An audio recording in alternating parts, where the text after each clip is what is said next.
14 লাখ টাকা বিরিয়ানি ওটা আবার কোয়া লাগে, সমস্যা নাই যাও।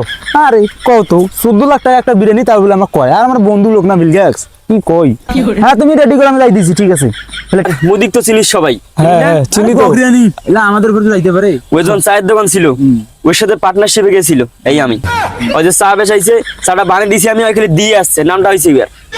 কি বলবো, পরে ওদিক দেখে নেইমারের বাসা গেলাম, নদীর সাথে দেখা দেখা করে আবার আসলাম। নেইমারের কাছে গেছিলি? হ্যাঁ নেইমার তো ছোট ভাই, এটা চিজ রে, ক্লোজ ছোট ভাই, ক্লোজ ছোট ভাই একটা, কি আর কবো।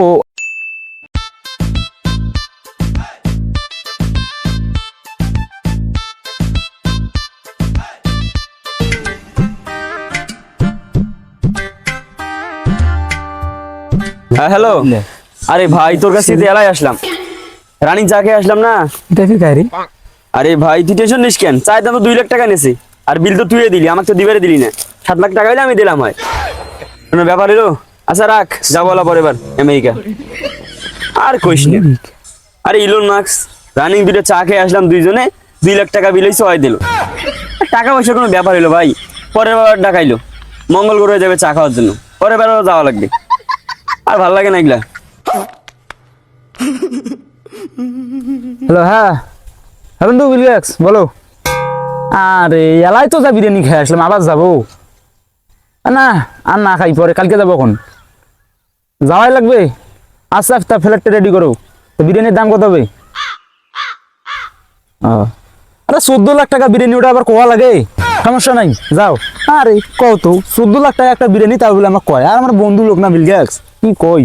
হ্যাঁ তুমি রেডি করে আমি যাই দিছি, ঠিক আছে ফ্ল্যাটটা রেডি করো। আরে 14 লাখ টাকা একটা বিরিয়ানির দাম। তোদের খালি এইটা ডোনাল্ড ট্রাম্পকে চেনা আছে?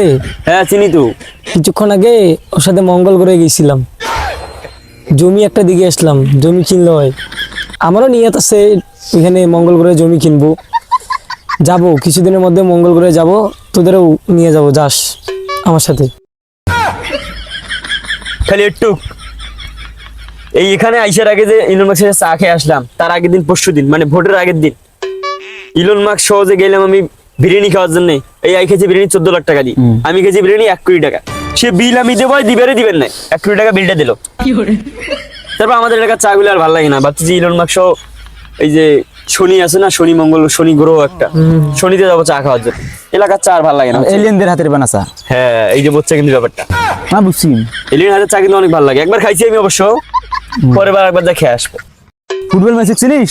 হ্যাঁ হ্যাঁ আরে সেদিনকে গেলাম যখন বিশ্বকাপের সময়, বিশ্বকাপের সময় যখন গেল, আরে বিশ্বকাপের সময় গেলাম, যায়া দেখা করলাম, আরে সারি না কয় ভাই চলো ভাই আমার বাসা চলো, যা তোমার ভাবি রান্না বাড়া করছে, খাইয়ে দিয়ে যাও না, যাবোই না।